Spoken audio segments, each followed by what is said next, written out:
คนบ๊อบบี้ยงพลันเพชรธานีมิสเตอร์กลบอลลาว2025ปัจจุบันเป็น Content Creator แล้วก็สอนภาษาอังกฤษไปนำแล้วก็เป็นคนมา Rookie Model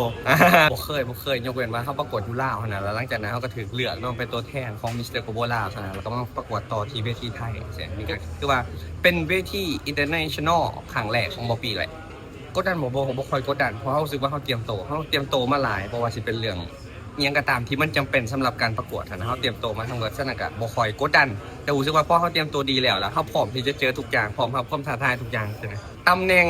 ก็คือคนลาวคนแรกที่มงมิสเตอร์โกโบเลยเฮ็ดได้บ่ได้บ่ฮู้แล้วตั้งข้อมาไว้ก่อนแหละทุกคน